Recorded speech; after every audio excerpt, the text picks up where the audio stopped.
नमस्कार, देवभूमि के दंगल में आप सभी का स्वागत है। मैं हूं आपके साथ यशी शुक्ला और देवभूमि के दंगल में आज हम बात करेंगे वन्य जीव और मानव संघर्ष।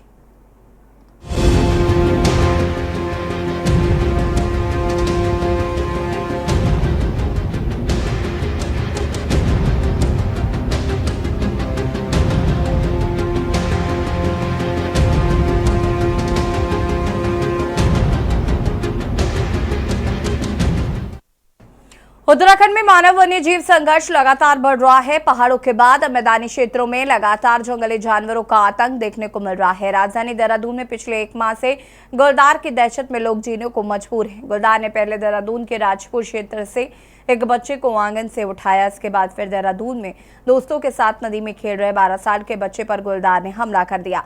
इन दोनों घटनाओं के बाद से लोगों में दहशत देखने को मिल रही है। मुख्यमंत्री धामी ने उत्तराखंड में गुलदार के बढ़ते हमलों को लेकर चिंता जताई है। उन्होंने प्रमुख सचिव वन आरके सुधांशु को इस तरह की घटनाओं को रोकने के लिए प्रभावी कार्य योजना बनाने के निर्देश दिए हैं।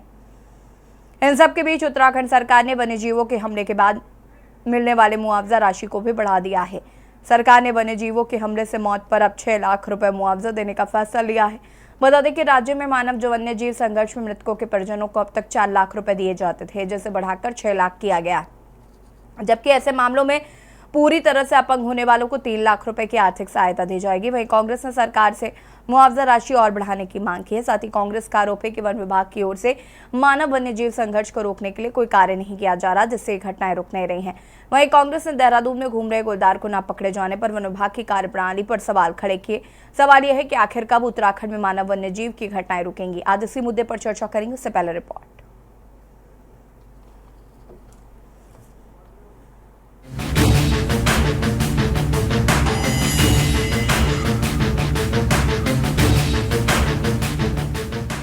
देवभूमि उत्तराखंड में मानव और वन्यजीव का संघर्ष लगातार जारी है। आए दिन ये घटनाएं राज्य में देखने को मिल रही हैं। आलम यह है कि अब पहाड़ों के बाद मैदानी क्षेत्रों में भी लगातार जंगली जानवरों का आतंक देखने को मिल रहा है। राजधानी देहरादून में पिछले एक माह से गुलदार की दहशत में लोग जीने को मजबूर हैं। गुलदार ने पहले देहरादून के राजपुर क्षेत्र से एक बच्चे को आंगन से उठाया। इसके बाद फिर देहरादून में दोस्तों के साथ नदी में खेल रहे 12 साल के बच्चे पर गुलदार ने हमला कर दिया। इन दोनों घटनाओं के बाद से लोगों में दहशत देखने को मिल रही है। वहीं वन विभाग के हाथ अब तक खाली हैं। गुलदार को पकड़ने के लिए देहरादून में अब 12 टीमें लगाई जा चुकी हैं। वहीं अब तक वन विभाग द्वारा गुलदार को ना पकड़े जाने पर विपक्ष ने सवाल खड़े किए हैं। लगातार हमारी टीम गश्त पे है। मैंने अभी सुबह डीएफओ मसूरी को बुला के उनसे डिटेल में वार्ता की। कैमरा ट्रैप्स पूरे एरिया में लगे हुए हैं और लगातार हम लोगों से शाम को जाके इंटरेक्ट भी कर रहे हैं, उनको बता रहे हैं कि क्या क्या सावधानी आपको बरतने की ज़रूरत है। पिंजरे भी लगे हुए हैं, साइट चेंज कर करके हम उसमें देख रहे हैं। कैमरा ट्रैप के आधार पर पिंजरे लगाए जाते हैं कि किस एरिया में वो विचरण कर रहा है जानवर, तो उसके आधार पे जो है वो पिंजरे की जगह बदलती है। तो पिंजरे हमने 3-4 पिंजरे शायद डीएफओ मसूरी के पास हैं और वो उसको लगातार उस एरिया में यूज़ कर रहा है। सिर्फ कारण यह है कि सीसीटीवी कैमरास नहीं है। जगह जगह जो सुविधाएं होनी चाहिए वो सुविधा नहीं है। अगर कैमरास होते तो फिर वो गुलदार कहाँ किस दिशा में गया वो पकड़ा जा सकता था, वो उसका चिन्हीकरण हो सकता था। तो अगर सारी सुविधाओं से लैस और जहाँ सारे संतरी से मंत्री तक लाभबंद है, जहाँ पुलिस निदेशालय है, अगर वहाँ गुलदार नहीं पकड़ा जा रहा है तो ऐसे में ये कितना बड़ा फेलियर वन विभाग का है उसको समझा जा सकता है। आपको बता दें कि राज्य में लगातार बढ़ रही मानव वन्यजीव संघर्ष की घटनाओं पर सीएम धामी ने चिंता जताई है। उन्होंने कहा कि प्रमुख सचिव वन विभाग सुधांशु को इस तरह की घटनाओं को रोकने के लिए प्रभावी कार्य योजना बनाने के निर्देश दिए जा चुके हैं। इन सब के बीच उत्तराखंड ने वन्यजीवों के हमले के बाद मिलने वाले मुआवजा राशि को बढ़ा भी दिया है। सरकार ने वन्यजीवों के हमले में मौत पर अब 6 लाख रुपए तक का मुआवजा देने का फैसला लिया है। बता दें कि राज्य में मानव वन्य जीव संघर्ष में मृतकों के परिजनों को अब तक 4 लाख रुपए दिए जाते रहे हैं, जिसे बढ़ाकर अब 6 लाख रुपए का मुआवजा दिया जाएगा। वहीं कांग्रेस ने सरकार से मुआवजा राशि को और बढ़ाने की मांग की है, क्योंकि मानव और पशुओं के बीच में संघर्ष बढ़ रहा है, जंगल कम हो रहे हैं और उनकी आबादी भी बढ़ रही है, उनका भोजन समाप्त हो गया, भोजन कम हो रहा है, तो ये संघर्ष मुआवजा राशि बढ़ाई जाने का मैं स्वागत करता हूँ। इसको और कुछ बढ़ाएं, क्योंकि अब महंगाई बहुत बढ़ गई है।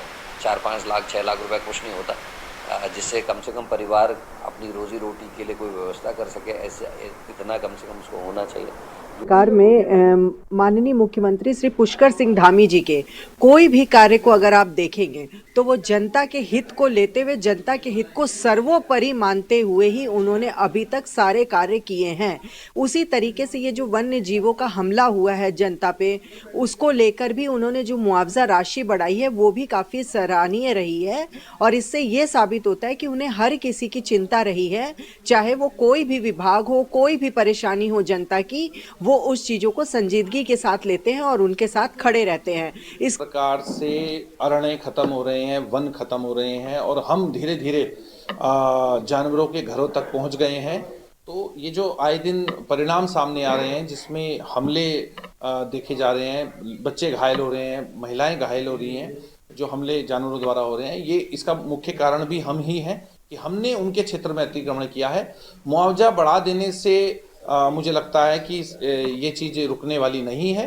सरकार को चाहिए कि वन्य जीवों के पुनर्वास के लिए, वन्य जीवों के खान पान के लिए, उनके जलाशयों के लिए काम करे और वन विभाग इस पर मुस्तैदी से काम करे। जब से सुबोध उनियाल जी मंत्री बने हैं, इस प्रकार की घटनाएं बढ़ी हैं। मुझे लगता है कहीं ना कहीं वन विभाग सो रहा है। कुल मिलाकर उत्तराखंड में मानव वन्य जीव संघर्ष लगातार बढ़ता हुआ दिखाई दे रहा है, जो कि अब चिंता की बात है। वहीं अब पहाड़ों के बाद मैदानी क्षेत्रों में भी लगातार जंगली जानवर लोगों को अपना निशाना बना रहे हैं।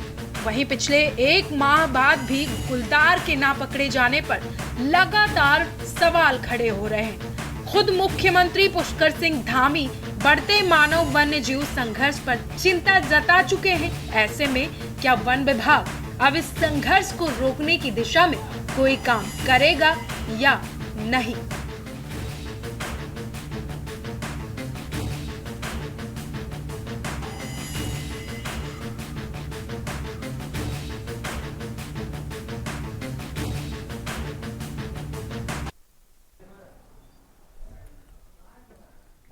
जी हाँ, तो वन्य जीव और मानव के बीच जो संघर्ष है उसको लेकर कहीं ना कहीं धामी जी तो सख्त हैं ही, साथ ही साथ विपक्ष भी इसको लेकर कई सवाल उठा रहा है, क्योंकि वन्य जीव जिस तरीके से अब मैदानी क्षेत्र और पहाड़ी क्षेत्रों का रुख कर रहे हैं, उससे कहीं ना कहीं जनता में भी काफ़ी ज़्यादा दहशत व्याप्त है और इसको रोकने के लिए लगातार प्रयास किए जा रहे हैं। लेकिन जो वन्य कर्मी हैं, क्या वो इस पर काम कर रहे हैं, क्या वो इस ओर ध्यान दे रहे हैं? ये चर्चा का विषय है और इसी पर हम बातचीत करेंगे। मेहमान हमारे साथ जुड़ चुके हैं, उनसे आपका परिचय करा देते हैं। जपेंद्र सिंह जी, प्रवक्ता बीजेपी, हमारे साथ जुड़ चुके हैं। शीशपाल सिंह बिस्सी, प्रदेश प्रवक्ता कांग्रेस, हमारे साथ जुड़ चुके हैं। पीसी थपलिया जी, वरिष्ठ नेता यूकेडी, हमारे साथ जुड़ चुके हैं और सुभाष झा जी, वरिष्ठ पत्रकार, हमारे साथ जुड़ चुके हैं। आप सभी का सबसे पहले तो बहुत बहुत स्वागत है। शुरुआत जपेंद्र जी आपसे करेंगे। क्या कुछ कहना चाहते हैं कि भाई वन्य जीव जिस तरीके से अब मैदानी पहाड़ी क्षेत्रों का पहले भी करते थे, अपने मैदानी इलाकों में भी आने लगे, देहरादून में ही गुलदार देखा गया, ये कहीं ना कहीं आम जनमानस में अब दहशत का माहौल साफ तौर पर देखा जा रहा है। क्या कुछ धामी जी इसको लेकर करें, पहले उस पर बात करते हैं। सबसे पहले तो आप सभी को श्री राम जन्म स्थान के जो अभी कुछ ही घंटे शेष रह गए हैं, उसकी सभी को बहुत बहुत बधाई। और दूसरा अब हम मुद्दे पे आते हैं अपने। तो देखिए, उत्तराखंड 70% कवर्ड है फॉरेस्ट से, और फॉरेस्ट से कवर्ड होने की वजह से तो डेफिनेटली जब इतने घने जंगल हैं, इतना वृद्ध क्षेत्र है, तो डेफिनेटली जंगली जानवरों का वहाँ पे उनके जो उनकी अपनी आवाजाही है या उनका जो एक अपना क्षेत्र है, और उन क्षेत्र के साथ साथ जैसे जैसे रेजिडेंशियल एरियो का विस्तार होता जा रहा है, तो ये अपने आप में एक चिंताजनक विषय है। और समय समय पर सरकार और वन विभाग ऐसे उपाय करता है कि आबादी वाले क्षेत्रों से जानवरों को कैसे दूर रखा जाए। और क्योंकि हमारे साथ सबसे बड़ी दिक्कत यहाँ आ जाती है कि 70% फॉरेस्ट से कवर है उत्तराखंड का, प्रत्येक गांव, प्रत्येक नगर। तो ऐसे में फॉरेस्ट विभाग निश्चित तौर पर अपना काम कर रहा है, लोगों को एहतियातन कुछ एहतियात बरतने को भी कहा जाता है, और जहां जहां कभी इस तरह की घटनाएं होती हैं, कोई मैन ईटर हो जाता है या हमले करता है, तो उसे पकड़ने का प्रयास किया जाता है। अगर उसे पकड़ने में विफलता मिलती है तो फिर डेफिनेटली उसके लिए शिकारी भी बुलाए जाते हैं। तो ये तो सारी चीजें हो गई जो सरकारी तौर पर होती हैं, लेकिन जो सामाजिक संस्थाओं की तरफ से गांवों में लोग खुद भी अवेयर रहते हैं, लेकिन फिर भी ऐसी घटनाएं हो जाती हैं, और निश्चित तौर पर विभाग और सरकार प्रयासरत है कि इन घटनाओं पर कैसे लगाम लगाई जाए और ये घटनाएं कम से कम हो या बिल्कुल ना हो, और कम से कम उसमें जान माल की हानि ना हो किसी की भी निवासी की, किसी की भी जो उस क्षेत्र में जंगल के क्षेत्र के साथ लगते हुए क्षेत्रों में निवास करते हैं, तो उनकी जान माल की हानि ना हो। तो डेफिनेटली उसके लिए कुछ फॉरेस्ट विभाग की तरफ से कुछ ट्रेनिंग प्रोग्राम्स और एहतियात को लेकर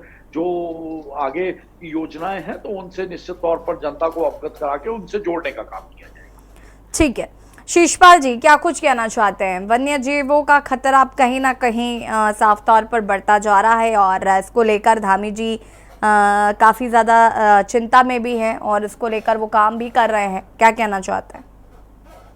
देखिए यशी जी, सबसे पहले मैं भाजपा के प्रवक्ता की बात का जवाब दूंगा। उन्होंने कहा कि भगवान राम के मंदिर का निर्माण हो रहा है और सभी को उसके हार्दिक बधाई।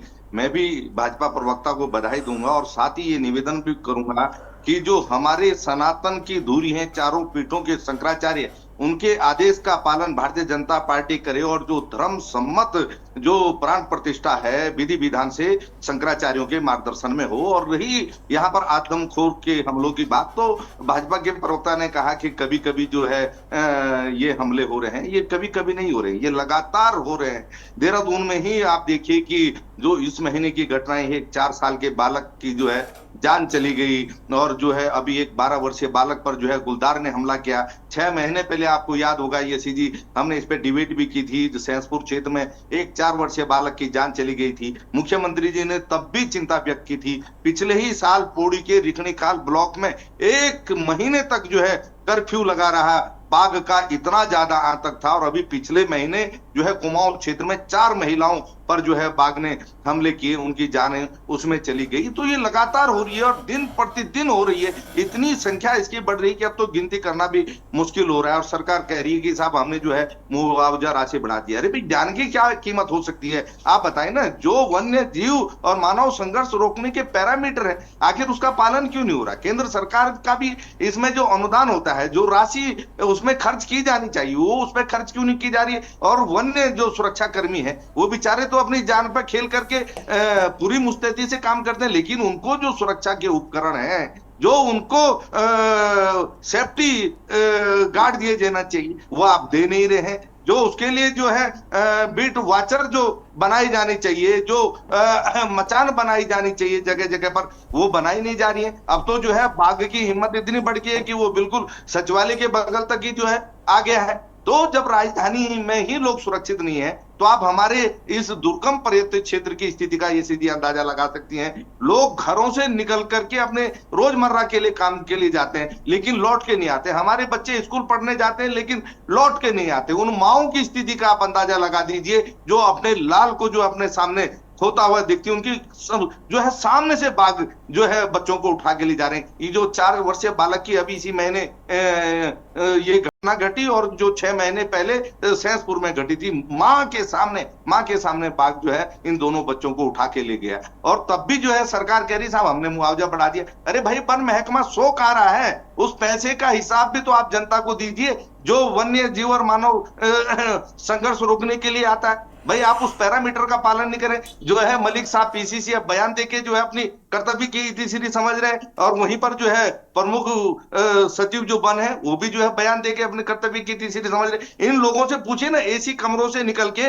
ये गए हैं उन स्पॉट्स पर, उन दूर दराज में रिखणी खौल ब्लॉक में जब 1 महीने तक कर्फ्यू लगा था, मैंने तब भी आग्रह किया था भाई मौके पर जाइए, आप वस्तु स्थिति को देखिए तो सही, आखिर ये हो क्यों रहा है। आखिर जो सदियों से युगों से कोई बाघ पहली बार तो यसी जी आई नहीं है, ये तो जो है इंसानों के साथ ही रहे, इनका व्यवहार कभी इतना खोकार नहीं हुआ, आज हो क्यों रहा है आप बताइए ना कहीं तो दिक्कतें हैं, कहीं तो सुरक्षा के उपायों में चूक हो रही है। जो वहां पर जो है सुरक्षा दीवारें बननी चाहिए जंगलात के आसपास, वो क्यों नहीं बनाई जा रही है आप बताइए ना। जो फेंसिंग होनी चाहिए लोहे की, वो क्यों नहीं हो रही है, आप तार बाड़ क्यों नहीं कर रहे हैं, उस प्रकार की कई चीजें हैं हर स्तर पर, हर पैरामीटर शिषपाल जी पर। वापस आते हैं जरा, इस पर भी आगे हम जवाब लेंगे जपेंद्र जी से। पीसी थपलियाल जी क्या कुछ कहना चाहते हैं?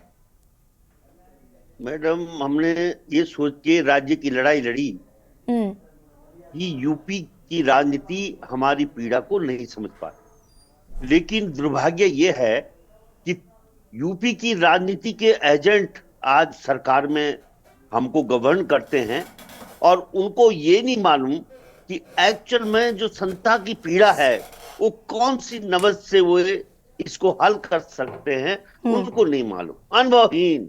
आज हमारे जो प्लान है, जंगली जानवरों का भारी आतंक पहाड़ में है, हमारे खेत खलिहानों को सुअर और बंदर नोच डाल रहे हैं और हमारे घरों में बाघों की बढ़ती संख्या ने हमें भयभीत कर दिया है। और हाल यह है कि हम लोग जो यहाँ पे बैठे हैं, हमारी भी हिम्मत नहीं होती अपने गांव में जाने की, क्योंकि रास्ते में बहुत संख्या में जंगली जानवरों की बढ़त हो चुकी है। लोग कहते हैं कि जंगल कट गए, नहीं, जंगल बढ़ गए हैं पहाड़ में, क्योंकि हमारे गांव भी खाली होकर जंगल में तब्दील हो गए हैं। और जो जंगली जानवरों की जो संख्या है वो इतनी बढ़ गई है, और उसका कारण है कि मैदान में जंगलों का खात्मा होना। ऐसा लगता है मानो कि उत्तराखंड ने पूरा ठेका ले रखा है इस हिंदुस्तान का कि हम उनके पर्यावरण की रक्षा करेंगे, लेकिन आज पूरे उत्तर प्रदेश में जो जंगल 7% कवर भी नहीं है जंगलों का, जबकि हम 70% कवर के साथ जिंदा खड़े हैं। तब हमें चिंता होती है कि इतनी जो पूरे जगह से सारे, चाहे बंदर है, हम बंदरों की शकल से पहचान जाते हैं, ये बंदर हरिद्वार से पहाड़ में आ रखा है, ये बंदर हिमाचल का है, उनकी शक्लें भी अलग अलग होती हैं।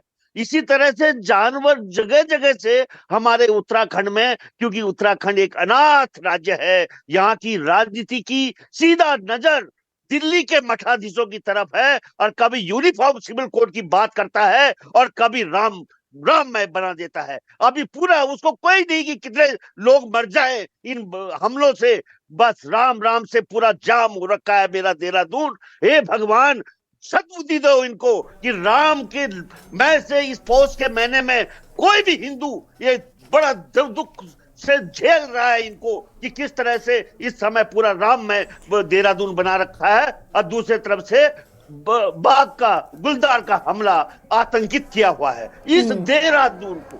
हम वहां से भाग के यहाँ आए और हमारे वो पीछे पीछे यहाँ पहुंच गए। मैडम, कितनी नाकाम सरकार है, हम लोगों से जंगल छीन लिए गए हैं। आप उदाहरण देता हूं नहीं तो थपलियाल जी, क्या इसका पूरा दोष आप बीजेपी पर ही मरना चाहते हैं? प्रवक्ता यहाँ पे बैठे हैं और उनके नजदीक में सबसे नजदीक जंगल है यफआरआई का, और यफआरआई की एडमिनिस्ट्रेशन ने लोगों को जंगल में घूमना बंद कर रखा। देखिए इन फॉरेस्ट के लोगों को, इनकी नेगेटिविटी देखिए आप। ये लोग हमको जंगलों में नहीं जाने देते मैडम। जंगलों में जो हमारे रास्ते भी हैं, जो सड़कें भी बननी थी, वो भी ये नहीं करने देते, हमारे सड़कें नहीं बनने देते, हमारे रास्ते बंद कर दे रहे हैं। तो जब रास्ते बंद करेंगे तो जंगली जानवरों का खुलापन। जपेंद्र जी हाथ नीचे कर लीजिए, अभी नहीं। थपलियाल जी वापस आएंगे। उमा सिसोदिया जी हमारे साथ जुड़ चुकी है, आम आदमी पार्टी की प्रवक्ता हैं। बहुत बहुत स्वागत है आपका उमा जी।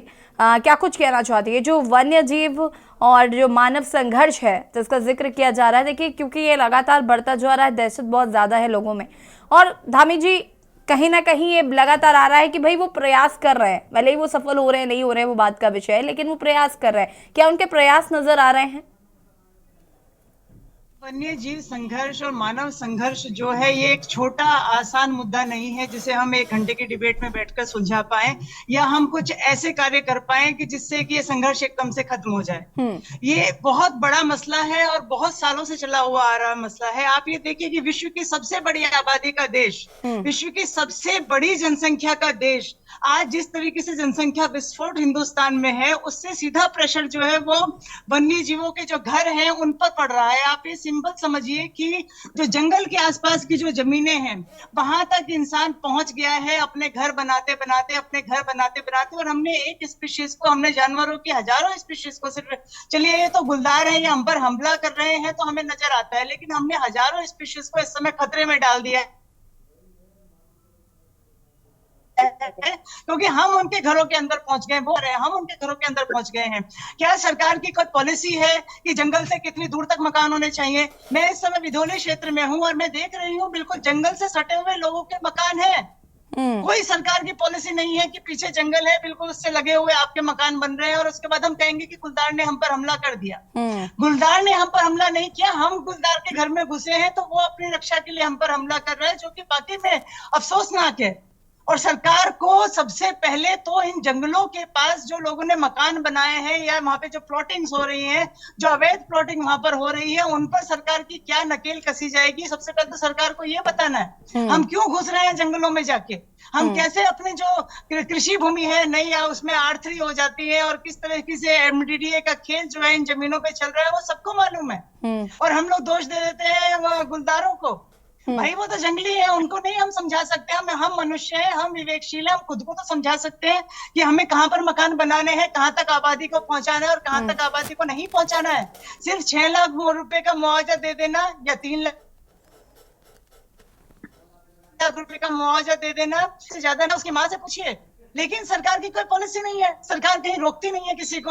और गरीब जनता जिसकी कोई आवाज, जो एक छोटा प्लॉट बेचारे किसी तरह ले पाते हैं तो वहां पर उनको जमीन सस्ती मिल जाती है, वहां पर जो प्लॉटिंग हो रही है, जो अवैध प्लॉटिंग में कहूंगी जो हो रही है, वहां पर वो लोग मजबूर है प्लॉट खरीदने के लिए।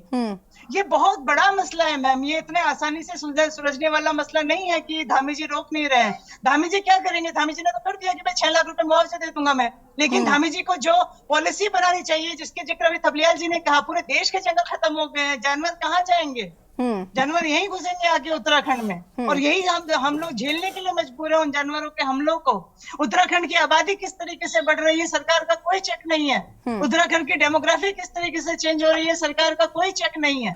उत्तराखंड की आबादी, जब उत्तराखंड बना था तब की आबादी 60-65 लाख और आज की आबादी आप देख लीजिए लगभग 1.25 करोड़, 1 करोड़ 35 लाख से ज्यादा 20 सालों के अंदर। तो हम कहाँ जाएंगे? जंगलों में ही घुसेंगे जाके। तो ये सरकार को सोचने वाली बात है कि इस बढ़ती हुई आबादी को किस तरीके से रोकना है।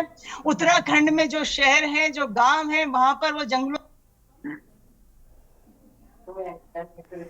ठीक है उमा जी, वापस आएंगे और आप सभी हमारे साथ बने रहिए, चर्चा को आगे बढ़ाएंगे। रुकेंगे एक छोटे से ब्रेक के लिए जो अलहा जरूरत है।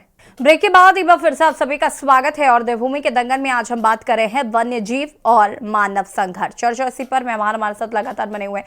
सुभाष झा जी का रुख करना चाहेंगे, वरिष्ठ पत्रकार है। सुभाष जी, माफी चाहूंगी काफी देरी से आपके पास आ रही हूँ। अगर हम बात करें यहाँ पर जिस तरीके से उमा जी ने कहा, देखिए बहुत जायज बात है, ये हम सभी जानते हैं कि कहीं ना कहीं आज जिस तरीके से जितने भी जीव हैं अगर वो बाहर आ रहे हैं तो उसका रीजन यही है कि हमने उनकी जगह पर जाकर घर बना लिया है और वो अपनी सुरक्षा के लिए हम पर हमला कर रहे हैं। लेकिन दूसरी तरफ अगर हम सरकार की बात करें तो उत्तराखंड की अगर हम परिप्रेक्ष्य में बात करें तो सरकार इस पर क्या कर रही है, वन्यकर्मी क्या कर रहे हैं। कई बार ये होता है कि वन्यकर्मियों को फोन करते रह जाते हैं ग्रामीण और वन्यकर्मी अपने क्षेत्र तक नहीं पहुंच पाते हैं, ना हो सकता है वो इग्नोर कर देते हैं इस बात को। तो इस तरीके की चीजें भी लगातार देखने को मिल रही है। इस पर आपका क्या प्रोस्पेक्टिव है?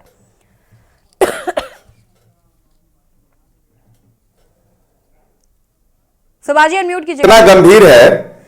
यसी जी, हमारी आवाज जा रही है क्या? हाँ जी, हाँ जी, हाँ जी, हमारी आवाज जा रही है। जी। सरकार इसको लेकर के कितना गंभीर है इसको आप समझ सकती हैं कि सरकार ने 4 लाख से 6 लाख रुपए बढ़ा दिए। इस 6 लाख रुपए से क्या तेंदुआ शिकार करना बंद कर देगा? ये 6 लाख रुपए बढ़ा देने से क्या तेंदुए अपने लोगों का शिकार करना बंद कर देगा? क्या तेंदुआ को लगेगा कि ये खर्चा बढ़ गया है, इसलिए वो शिकार ना करे? ये महंगाई की ये मतलब समझिए ये कितना हास्यास्पद निर्णय है। आप मतलब तेंदुआ जैसे ऐसे है कि जैसे कोई रेस्टोरेंट में खाना खाने जाते हो तो खाना महंगा कर दो तो वो कम खाएगा, मतलब यही हुआ ना।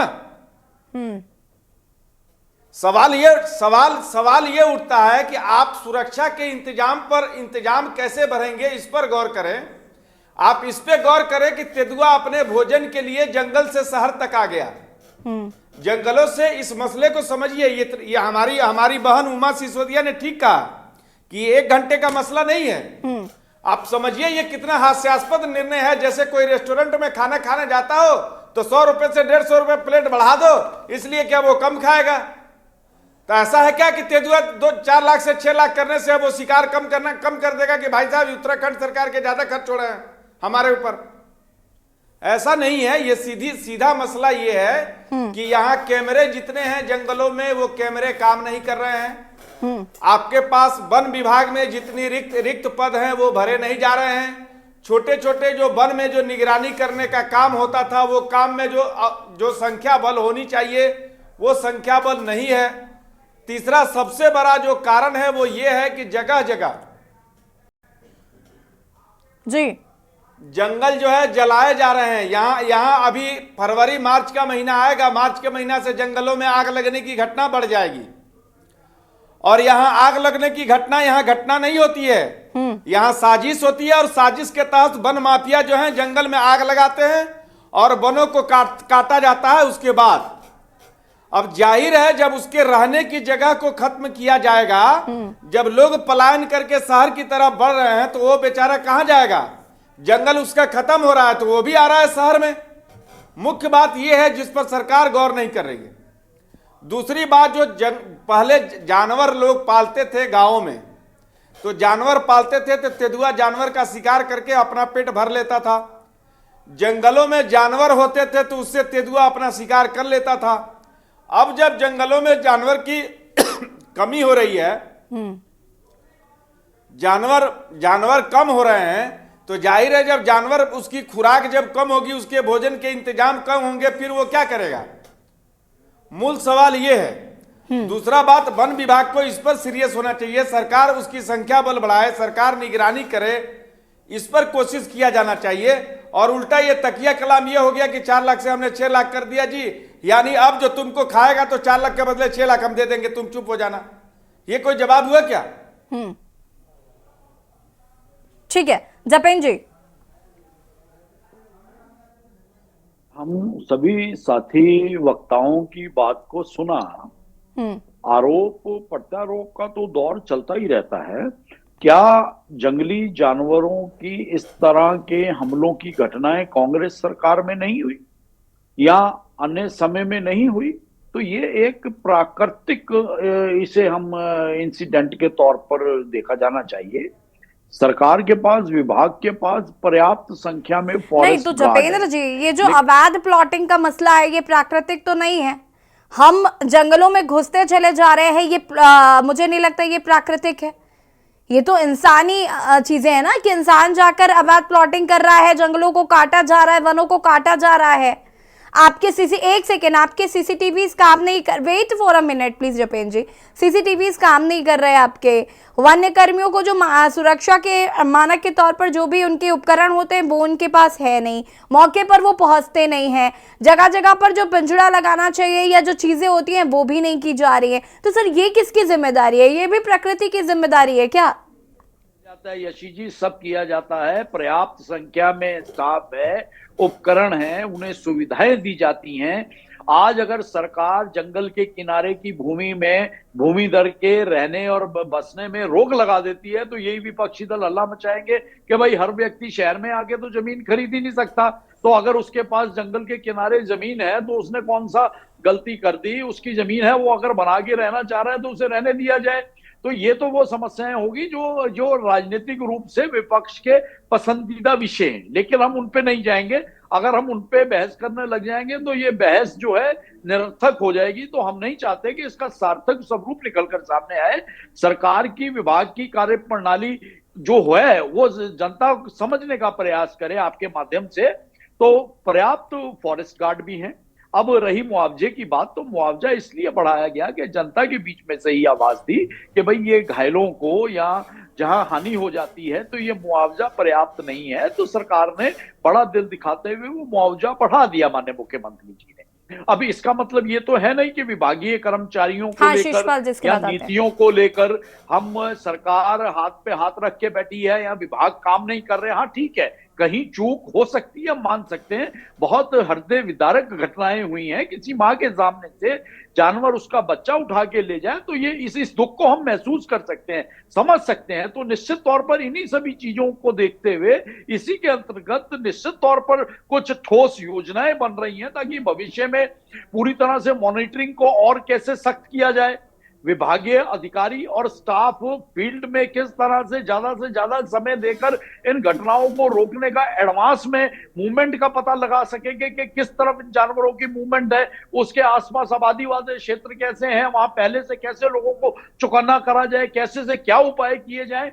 ये तो एक सार्थक प्रयास है सरकार के और विभाग के। लेकिन अगर विपक्ष इसमें से नहीं जपेंद्र जी, आपके ये सार्थक प्रयास नजर नहीं आ रहे, यही तो समस्या है ना। अगर आपके ये सार्थक प्रयास नजर आए तो सवाल ही किस बात का। हमने कहा ना कि अगर कहीं कोई अगर कमी चूक विभाग की रह गई तो निश्चित तौर पर उन्हें देखा जाता है, एक्शन भी लिए जाते हैं और भविष्य में आधिकारिक तौर पर सरकार पूरी तरह से ध्यान रखती है कि इन चीजों को, इन घटनाओं को रोकने की दिशा में विभागों को कैसे चुस्त दुरुस्त बनाया जा सके और जान माल की हानि को कैसे कम किया जा सके या बिल्कुल बंद किया जा सके। तो निश्चित तौर पर सरकार और माननीय मुख्यमंत्री इसमें संवेदनशीलता के साथ काम आगे बढ़ा रहे हैं। ठीक है, शीशपाल जी। देखिए यसी जी, अगर आप उत्तराखंड को समझती हैं, जैसा कि थपलियाल जी ने पहले भी कहा कि हमारा जो प्रदेश है वो 70% से ज्यादा वनों से आच्छादित प्रदेश है और यहाँ पर सदियों से, युगों से लोग रह रहे हैं और यहाँ ग्राम पंचायत के साथ साथ वन पंचायत का भी प्रावधान लंबे समय तक रहा है।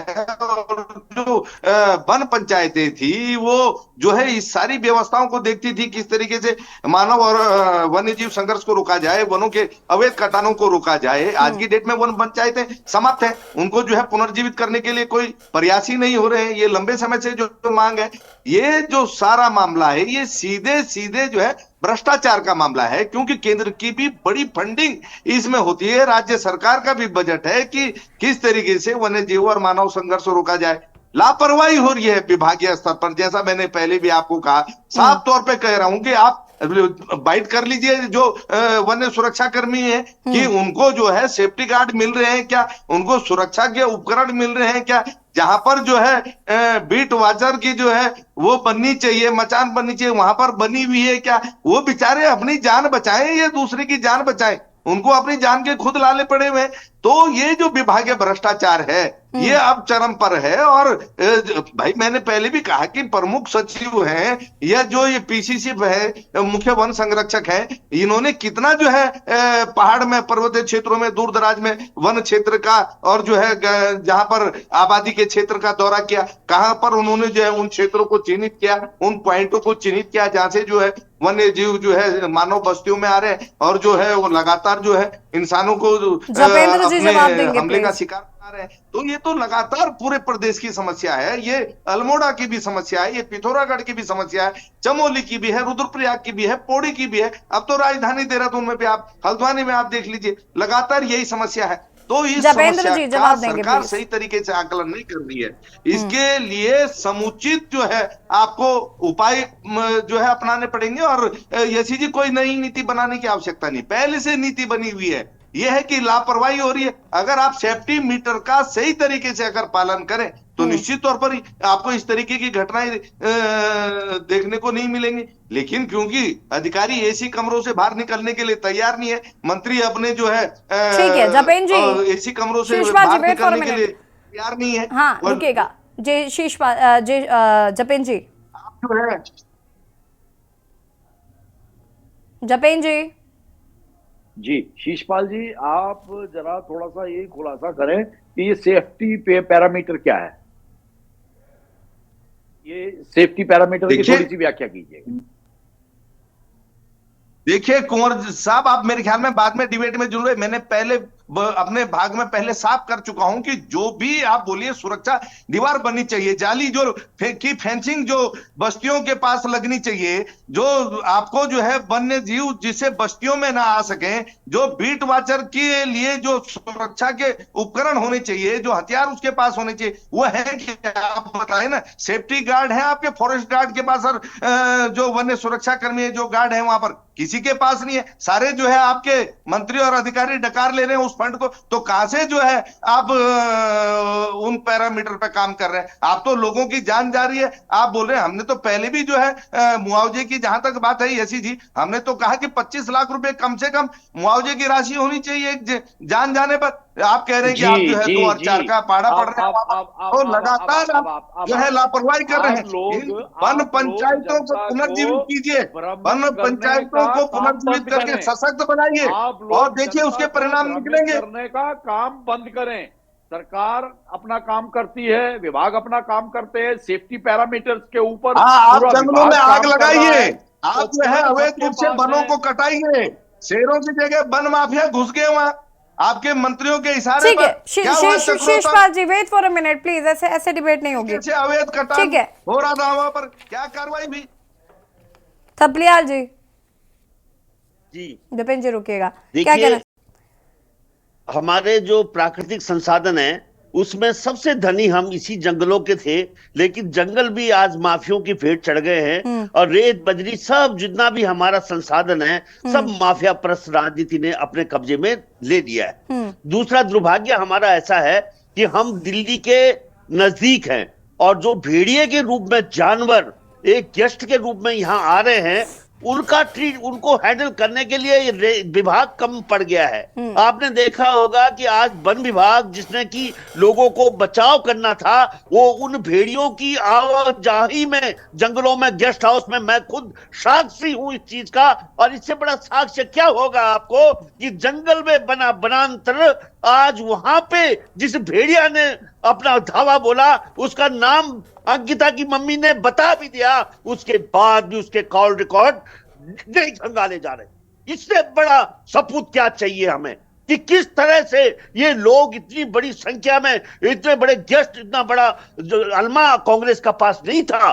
कांग्रेस के कुछ गिने चुने गेस्ट आते थे, लेकिन इनके तो बाप रे बाप, संघ परिवार से लेकर जितने परिवार, जितने पूरा गुजरात, एनीबडी। आपने देखा होगा कि एक वहां का माफिया सीधा बद्रीनाथ तक पहुंच गया था जब कोरोना का वो था। तो इसलिए हम लोग माफिया पर राजनीति के शिकार हो चुके हैं। हमें बाघ खाएंगे, हमें नहीं छोड़ेंगे, और ये लोग अपना बचाव करके राम का कभी यूनिफॉर्म सिविल कोड में हमारी जनता का ध्यान भ्रमित करते रहेंगे। लेकिन आज जो स्थिति है बहुत ही कठिन स्थिति में, क्योंकि इन्होंने जो पहाड़ों में पलायन रोकना था, चकबंदी करके रोकना था, वन पंचायतें बनाकर जंगलों में जनता का अधिकार मुहैया कराना था, उस सब से हमें महरूम कर दिया गया है। हम विवश हैं होटलों में काम करने के लिए, हम विवश हैं इनके यहाँ पे नौकरी झाड़ू मारने के लिए। मैडम, खत्म हो गया मेरा राज्य,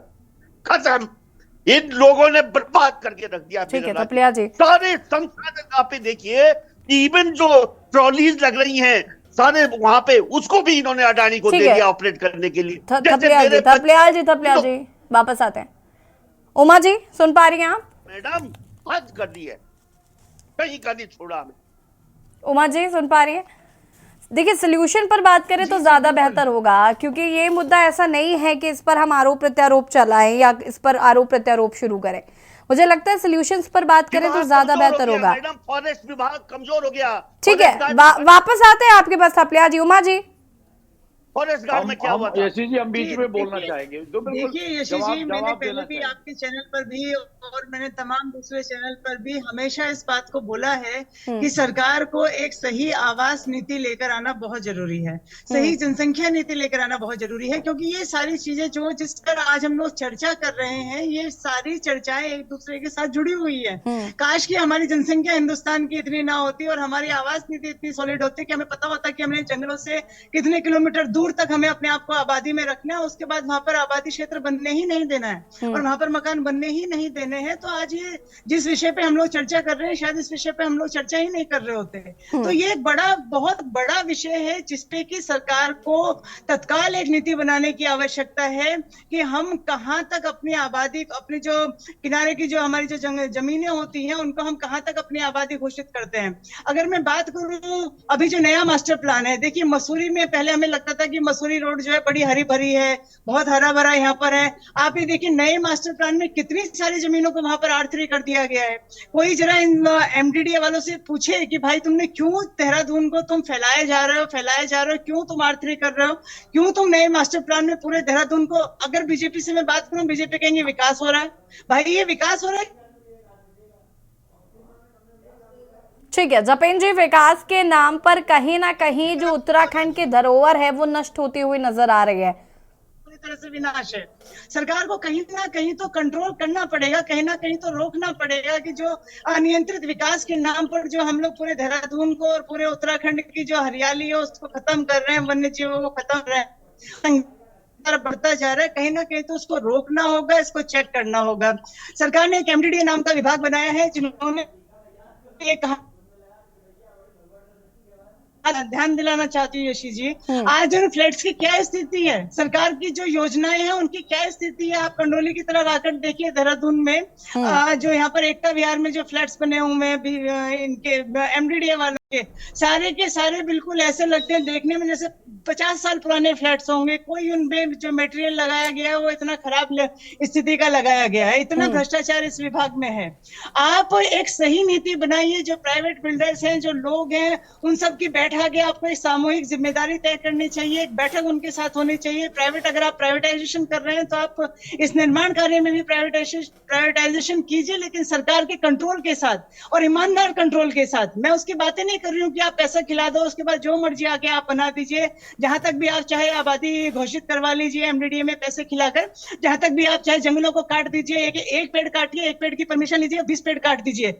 ये जब तक नहीं रुकेगा तब तक ये वन्य जीव संघर्ष चलता रहेगा। और इसमें सबसे ज्यादा जो इसकी जो जड़ है वो है भ्रष्टाचार। कोई सुनने वाला नहीं है, कहीं कोई कहने सुनने वाला नहीं है। अगर आपके पास पैसा है तो आप जो चाहे जाकर सरकारी विभागों में आप करा लीजिए, उसके बाद आप चाहे 6 लाख रुपए मुआवजा दीजिए, 3 लाख रुपए मुआवजा दीजिए। उसकी माँ के हाथ में से जो बच्चा चला गया वो कभी वापस नहीं आएगा इन 3 लाख और 6 लाख रुपए में से। सरकार अगर वाकई में उत्तराखंड के लोगों की जान माल की रक्षा करना चाहती है तो आपको कहीं ना कहीं सही तरीके से आपको अपनी नीतियां बनानी पड़ेंगी। जपेन जी यशी जी, हमारे सभी वक्ता साथी हम मुद्दे से हटकर उसे बिल्कुल पूरी तरह से डिबेट में सभी विषयों को थोड़ा जोड़ के जो ये इस तरह से डिबेट में हम क्या जवाब दें, बताइए। अब आप हमसे क्वेश्चन कीजिए, हमसे आप किस विषय पे जवाब चाहती है? यही कि वन्य जीव जो भाई मेरे क्वेश्चन का जवाब दे दीजिए।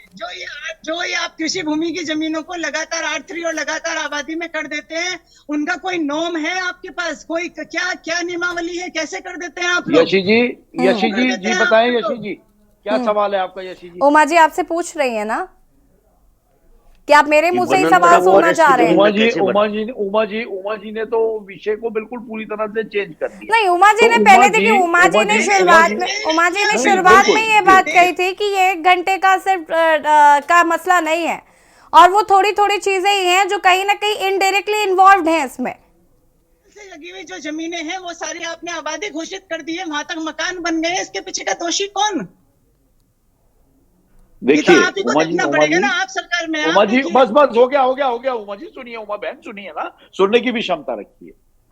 पूरा देहरादून चारों तरफ से वनों से घिरा हुआ है और देहरादून शहर के बीच में भी ऐसे अनेकों पॉकेट्स हैं जो वनों से घिरे हुए हैं, तो वो तो वन कहीं नहीं जा रहे, वहां तो किसी ने नहीं अतिक्रमण करा, ना उन्हें अतिक्रमण करने दिया जाता है। अब आपका विषय ये है कि वनों से लगती हुई जो प्राइवेट भूमि है, सरकार वहां क्यों इजाजत दे रही है लोगों को रहने की? तो क्या सरकार उन पर रोक लगा दे? जिस व्यक्ति के पास शहर में भूमि नहीं है, गांव में भूमि है, या वन क्षेत्र के साथ लगती हुई भूमि है, तो आप लोग दीजिए, प्रस्ताव दीजिए कि सरकार को इस पर रोक लगानी चाहिए। आप किसी व्यक्ति का उसकी मूलभूत सुविधाओं का उसका अधिकार नहीं छीन सकते हैं। मैं कृषि भूमि की बात कर रही हूँ कुंवर भाई। कृषि भूमि को लगातार आवासीय भूमि में क्यों चेंज किया जा रहा है? आप क्यों चेंज कर देते हैं कृषि भूमि को आवासीय भूमि में सिर्फ कुछ लाख पैसे लेकर? विशेष परिस्थितियों में कहीं चेंज नहीं होती, कहीं कुछ चेंज नहीं होता। विशेष परिस्थितियों में जो नियमानुसार जो नियम है, उन नियमों के अनुरूप ही कहीं कुछ अगर परिवर्तित होने की संभावना हो तो वो परिवर्तित किया जाता है। आपके अनेकों साथी, अनेकों पारिवारिक मित्र जंगल के साथ लगती भूमि में घर बनाकर रह रहे हैं, आप कैसे इनकार कर सकते हैं? अवैध प्लॉटिंग का गोरख धंधा किस तरीके से चल रहा है आप बहुत अच्छी तरह से जानते हैं, बहुत बेहतरीन तरीके से जानते हैं, शायद मेरे से बेहतर आप जानते होंगे। अवैध प्लॉटिंग में सुनिए, आवासीय भूमि की कृषि भूमि को आवासीय भूमि चेंज करने में किस तरीके से नेताओं का पैसा लगा हुआ है, ये भी आप अच्छे से जानते हैं। सुनिए उमा बहन, सुनिए, ये आपकी आम आदमी पार्टी की सरकार नहीं है कि जहां हर मंत्री और हर विधायक की भ्रष्टाचार में लिप्त हो। ये भारतीय जनता पार्टी की सरकार है। और जहां आपने जिस प्लॉटिंग की बात करी, तो उसके लिए नियम, कायदे, कानून होते हैं, उसके लिए विभाग बना होता है, वो इस काम के लिए आपका विभाग भी तो काम नहीं कर रहा है और आप विभाग के लिए काम नहीं कर रहे हैं। फर्क तो यही, इसी बार तो हम चर्चा कर रहे हैं ना। सुन तो लीजिए ना, अब आप एक तरफ कहती हैं, आप उमा जी की बात का जवाब दीजिए, don't try to be over smart please. तो हमें 10 जवाब भी तो देने दीजिए। Don't try to be over smart. हम कहाँ रुक रहे हैं, हमें जवाब तो देने दीजिए। ठीक है, देखिए, विभाग बने होते हैं प्लॉटिंग को रोकने के लिए, पहले हमें ये समझना। बहुत फटाफट अपनी बात को पूरा करेगा जतिन जी, वक्त कम है। जो उपभोक्ता अवैध तरीके से प्लॉटिंग कर रहा है, नियमों के अनुरूप नहीं चल रहा है, तो उसके लिए विभाग बने हुए हैं। वहां नियम है कि अगर आपको कितनी चौड़ी सड़क होनी चाहिए, क्या क्या सुविधाएं होनी चाहिए, रिहायशी इलाके में अगर आप किसी विस्तार कर रहे हैं तो वहां किन किन नियमों, कैदों का और किन सुविधाओं का ध्यान रख के आपको ये काम कर रहे हैं, उसके लिए विभाग अपने काम करते हैं और निश्चित तौर पर करते हैं। लेकिन अगर कहीं इस तरह की घटनाएं होती हैं तो विभाग रोकने का भी काम करता है, और रोकने के बाद उन अवैध प्लॉटिंग्स को बंद भी किया जाता है। रोज अखबारों में खबरें छपती हैं।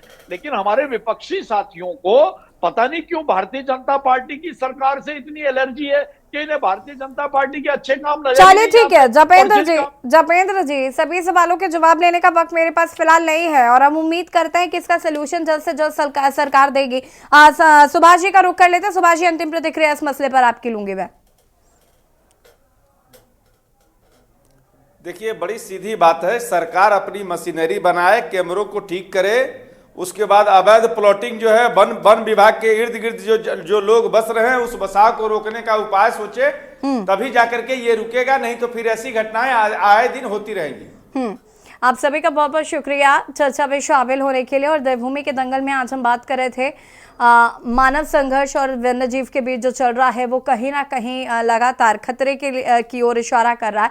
इस पर सरकार काम कर रही है, मुआवजा राशि बढ़ा दी गई है, लेकिन जो बेसिक चीजें हैं या जिन पर ध्यान देने की जरूरत है उन पर सरकार कब ध्यान देगी ये देखना होगा। देवभूमि के दंगल में फिलहाल इतना ही। देखते रहिए के न्यूज़ इंडिया। नमस्कार।